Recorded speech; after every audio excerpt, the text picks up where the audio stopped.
Good afternoon. We're about to start the Public Safety Committee meeting. With us today is, at the present time, is Councilor Granasso, Councilor McKenna, Councilor Novoscosi, and Councilor Haas. We're going to have the police annual 2014 annual report from the Revere Police Department. And with us from the police department is Chief Joseph Cafarelli and Lieutenant John Goodwin. And I'm sorry, Sarah White, who is a crime analyst. So we're going to do, the way we're going to do this is we're going to have the chief give a presentation, and then the councilors may ask any questions that they want to the chief. It's all yours, Chief. Go ahead. Good evening. Thank you for having us up here to give you our 2014 annual report. If I may first preface this, any operational questions with respect to any investigations that would need to be held in executive session. Prefer not to have our operational information on broadcast, but I'll go over, give you an overview on the annual report. That's fine.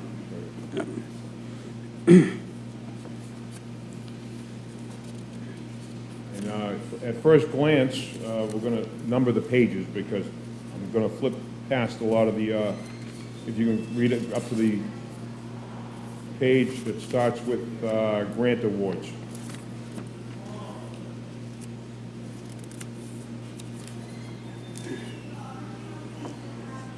So initially, in the 2014 grant awards, you can see that it's a breakdown of the numerous grants we've received over the course of the year. Several are spanning more than 1 year, such as the Regional Emergency Communications Center grant. That spans several years now, and it should be opening sometime in the beginning of next year. So we've received a significant amount of grant funding for numerous endeavors, such as the rec, highway safety, Shannon grants for gang activity, gang and drug activity, body armor grants. We work with Capic, Revere Cares as a couple of our partners. On the next page,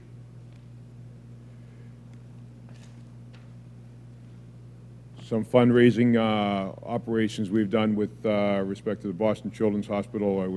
It's just an overview, a snapshot of the overview of the year.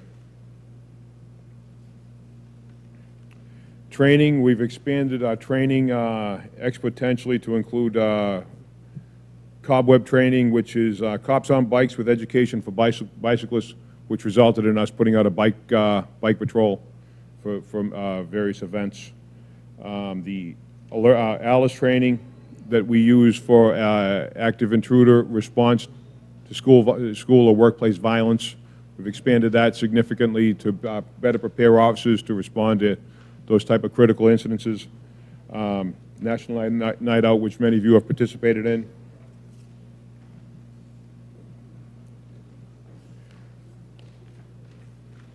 And about halfway back, we have crime statistics.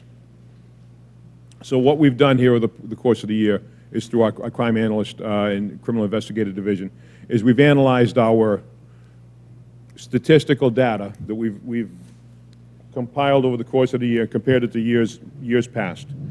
Fortunately, we've had a very good year. We've had a very year to be proud of. Crime stats are down 15% across the board for crimes against persons and crimes against property. And as I've always said, it doesn't help you if you've been a victim of a crime. Your crime has gone up 100%. We realize that. But it gives us data to focus our attention where it needs to be focused on. So we'll review that quickly here. Group A crimes against a person, overall have diminished roughly 15%. We've had an uptick in sex offenses, but many of those are domestic in nature. As you see, assaults are down significantly, so Group A crimes are down by 15%. Crimes against property, similar, they're down 15.3%. We've had a small uptick in the burglaries. We had a regional endeavor with many other police departments focusing on burglary rings. There's various criminal entities that would band together, and they pretty much ran rampant for quite some time. Our detective division got together with several other agencies and put a focus on that. You see a slight uptick now because some of those that were incarcerated are getting out, but our numbers are still significantly down as far as that goes compared to the year before.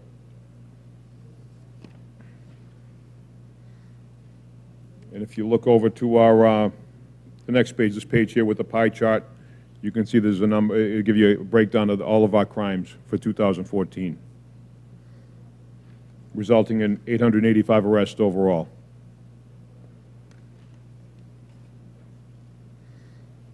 The next page is citations and accidents, with our total citations is 2,709 citations, with our total accidents 642 for the year. 248 were with injuries, 1 fatality.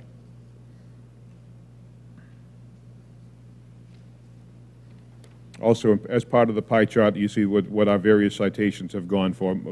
Almost half, or 45%, are for speeding, with next highest is stop signs and failure to yield.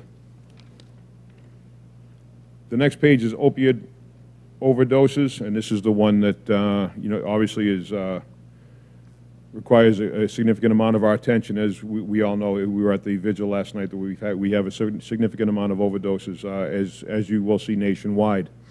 As a result of this, I feel we're tracking these better than we have in the past. Many times our reporting was lax. This is going back several years. Our reporting was lax in so much that it wouldn't necessarily be targeted as an overdose per se, but it may get tracked as a medical aid call, and we wouldn't get an accurate reflection of the amount of overdoses we have had in the past. So I think we're more accurate in how we're addressing that, how we're compiling that data, and we're addressing it as well.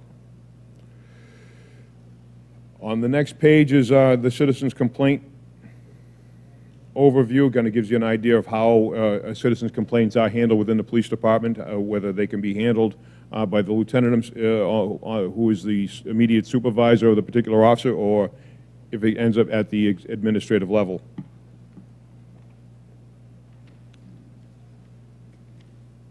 And we have our organizational chart, and that is pretty much a snapshot of it. That's a brief overview. Obviously, you have the full report at your disposal. If anybody has any questions or comments, I'd be more than happy to address them. Thank you, Chief. I also wanted, joining us is Councilor Giannino and Councilor Montevideo. We'll have a quick question period here for Joanne. Go ahead. Chief, one of the, on the overdose for 2014, is it true that most of these overdoses are in public bathrooms? I wouldn't say most. Okay. Many are. Okay. That seems to be a trend that we've been addressing, and I think some of that can be attributed to proximity to public transportation. Right. Which gives us the impression that it's not necessarily Revere residents that are overdosing per se. It's people, or they're meeting in proximity to a public location, and that's the nearest privacy that they're going to find to Right. Take drugs and ultimately overdose. Now, let me ask you a question, because I know in Beachmont they've had a lot of overdoses at Dunkin' Donuts. That bathroom is open to anybody who wants to go in there. Right. Is there any way you can cite the owner We've been working closely with the owner. We've addressed it, we sat down with him many times. We've talked about, again, I don't want to get into too much operational, but we are talking about putting in closed-circuit cameras in proximity, not in the bathroom, obviously, but in proximity to help us track that and have him, maintain a little closer control over the bathroom, who gets to use it. But in peak hours, it's difficult for him, and we get that. But we're trying to work with the owners there to address that problem and discourage it. Have you addressed the MBTA to have We've worked with the MBTA as well, yes. Okay. We've been in communication with the MBTA police, yes, we have. Okay, thank you. Council, if I could just add real quick, I met with them twice. They've been very, very cooperative. John, We've discussed changing the locking mechanisms on the doors. I've talked with the Board of Health because there are some requirements that they have, that they're mandated to have. So we've met with them twice, and we're making some headway, but there's franchise issues involved too, and I'll have to say in their defense that they've been nothing but cooperative, and they are trying to work with us. And your residential, the question you had about overdoses, it's about 40% of what we're seeing are non-residents. And it's really around the blue line, it's in and around that area. And what we suspect is just they're meeting here. They're meeting up with their dealers here. Well, what I want to know is there any MBTA offices that could be present there? Because, they're invisible. I never see anybody on the corner outside.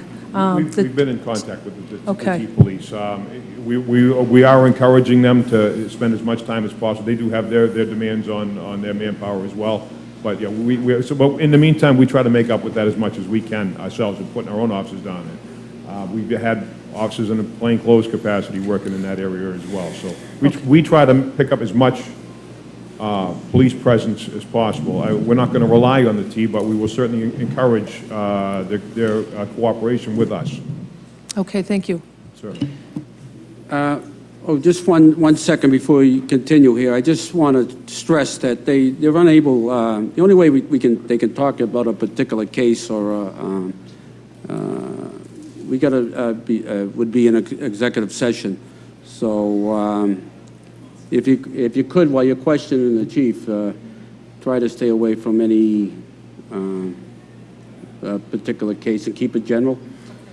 Hi, Stephen. Thank you, Mr. Chairman. Thank you, Chief, for being here today. These rates are citywide.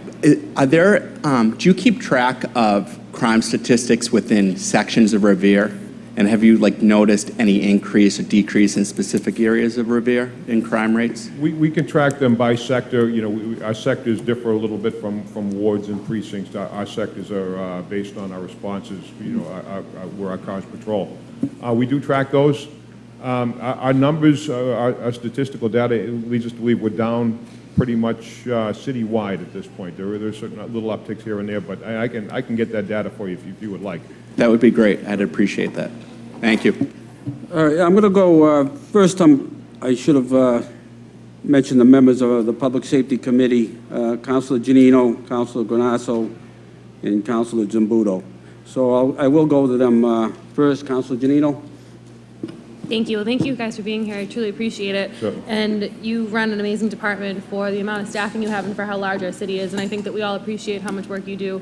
My only question is, in terms of your actual vehicles in the department, do you foresee needing any new vehicles? Because I feel like some of the patrol cars are older now, and we're getting to a point where you might need some new updates. I know the supervisor cars are newer. But do you foresee that coming up soon? We certainly do, and we pursue a number of different venues to do that. We generally buy 1 to 2 vehicles. Actually, we lease to own 1 to 2 vehicles per year, sometimes 3, if depending on our funding. So we try to cycle through as many, and then there's unforeseen incidents, motor vehicle accidents, whatnot, that takes its toll. There's a lot of wear and tear on the vehicles, but we try to cycle through as many new cars as possible. In fact, we just ordered, I believe, 2 more. Absolutely. I think that's great because I know this winter was especially tough and the roads were especially difficult. So I know that they probably took a beating this year. So I'm glad to see that you guys have what you need. Now that you mentioned the weather, most of our vehicles now, the Ford Explorer type, they're all-wheel drive, Awesome. which definitely improves our response in inclement weather. So Awesome. much better than the old Crown Victorias. Awesome. Well, thank you so much, Chief. We appreciate it. Thank you. Councilor Guanasso? Thank you, Mr. Chairman. Last night I attended the opioid and the overdose program, which is offered by the citizens, and it's a wonderful event for people to share their grief and to show people that it's a stigma that should be removed from society, that, it's a bad person that overdoses, because generally speaking, more often than not, the individual who falls victim to this horrible disease is a good, genuine person with a good heart. And it's just a moment of weakness. They did the wrong thing, and the rest of their life they have to pay for this. But set that aside. In terms of prevention, I know we can speak about this and educate people till we go to the nth degree in terms of educating them to the fact that this is harmful. But I'm a firm believer, and I'm not a police person, I'm a firm believer that I think we should get the local dealer off the streets, because the big guy sitting back making all the money and sending all these poor individuals out to do their services, I think if that stops there, then we have a better grip on reality and how to contain this particular epidemic. And we share this epidemic with the whole nation and the country and the world, actually. It's everywhere. So however we can control it within our community, I think it's the local level, the local individual, and we get them off the streets as quick as possible, tie them up, let them know that people are watching them, and that was made mention to me many years ago that they go to Chelsea Court, and before the paperwork is cleared, they're walking out one side, and the police officer who arrested them is still doing paperwork. But you still tie them up. You still note them. And then after so many of these events, then the courts have to take action to keep them in there. There's got to be, some way to contain this. And so even if we have to do it through our legislature, make creative rules and laws that will prevent and help us with this tool, we're gonna keep doing this forever. And the unfortunate part about it, there's kids out there that are suffering this experience that is horrible. And so I share my grief with all those individuals that I was with last night, and I share the responsibility that we all have in this capacity to try to prevent that from happening to these families. So whatever assistance you need, I always predicated my reelection and my being as a public servant is public safety first. If you don't have public safety first, our school children going to school aren't safe. So the educational process is very important, but public safety is more important. Correct. Thank you, Chief, for the work you do. Thank you, Counsel, and I share your feelings about the vigil. I was there myself, and I know you were. There was names of people that I know personally, not just in a professional manner, but people that I knew personally who were victims of, That's right. of It's sad. this scourge, and I agree with you. And truth be told, there's some that feel that you can't arrest your way out of this problem, but for us, the most expedient way to get people into the system is through arrest. I believe that all the way. Get them the counseling they need. Absolutely. Arrest. Through that arrest. Many times, the local street-level dealers we deal with are users themselves, so they're not making big bucks off of this. They're making the next high. Make the citizens happy. Arrest them. We need to address those first and foremost, and that's been the focus of our criminal I investigation. appreciate that, Chief. Thank you very, very much for your service. Thank you, Mr. Chairman. Operation High Tide, as Lieutenant Goodwin just pointed out, was one of those operations that we conducted early on. Had a significant impact on the street-level dealers. Again, we're not taking out kingpins. We're not seizing Ferraris, but the quality of life is the focus of our endeavors. Councilor Zambudo? Thank you, Mr. Chairman. Chief, good to see you. I don't think it's a secret. I tell all my constituents, I might as well tell you in public, that I think you're one of the best appointments that Mayor Rizzo made. Thank you. And I'm proud of what you do down there. I see that you have the #1 chief of detectives in the state with you. That's correct, Rick. But I have good people right across the board. and that was, you see, Him in particular, but I have good people right across the board. great minds think alike. You knew I was going there, and that I was going to say that you're only as good as your people, and you've got some great people. You're surrounded by some great people, and I'm very pleased at what's happened and since your tenure as the chief, and I think everybody up here is. I don't think you'll see any critics. I get it from the citizens. They tell me they feel safer. It's all good. So pretty much, I don't want to just sound like a cheerleader, but just keep up the good work. You know, obviously, I built my career around public safety. I was responsible, I like to think, in a big way for building the new facility. The only question I do have for you is, when do you think the regional 911 will be up and running? We are hoping early into the next year, we should have everything up and running. We had a major setback with early on with one of our consultants who passed away. So I know, it was that tragic. set us back significantly, but we're pressing forward, and we anticipate sometime early in the new year. We're getting close. We're very close. We had a major Great. construction recently, which required a lot of rewiring and reconfiguring a lot of electronic components within the building now to accommodate the other agencies we expect to host. So that's one huge milestone we've just recently crossed. There's several more that are on the immediate horizon. Great. Thank you very much. Thank you. Thanks for your service. Councilor Haas? Sir. Thank you, Mr. Chairman. Chief, nice to have you here, along with John. I was impressed last night without question. You know, we attended every year, and every year new names mentioned, and that's the scary part, because I knew a lot of the people as you did last night. As far as Revere Cares, MGH, all right, how effective is that over the years, educating these students, etc.? What's your opinion of it? They are very effective to work with. They partner with us, again, as a means to avoid, not to avoid arrest, but a means other than incarceration and punitive actions from the court. We're able to work with partners such as that who are more open to interceding where people need help. So they have been very helpful with us. They've been here for years, and Correct. they preach the same thing: smoking, drugs, etc. And I think it's very effective. You mentioned 40% of the ODs came from outside Revere. Correct. Okay, it's a lousy statistic, but it's good that we're getting the message out to some extent. Right. Now they go from opiate to what? Heroin? Is that the issue? Right, and that's as severe as you can get. Yeah. Exactly. You know, other parts of the country have other drugs of choice, if you would, that are their own scourge, like such as in the Midwest, you'll see a lot of methamphetamine, that sort of thing. Right.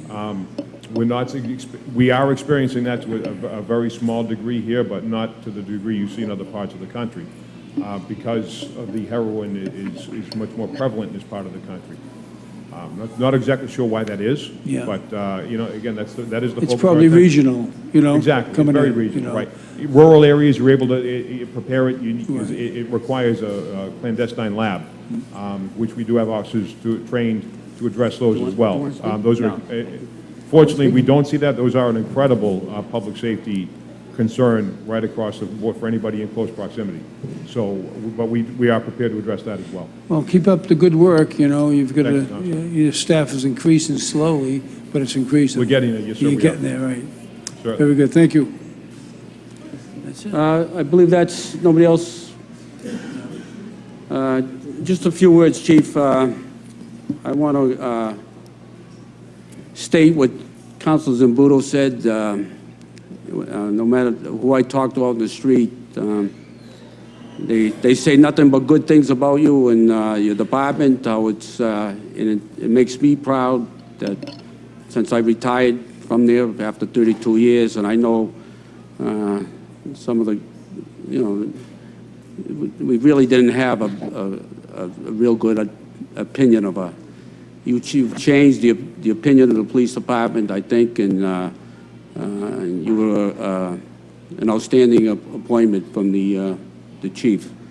I happen to had the pleasure of working with you as in a cruiser in the street, and you were my street sergeant, supervisor, then you were my lieutenant when I retired.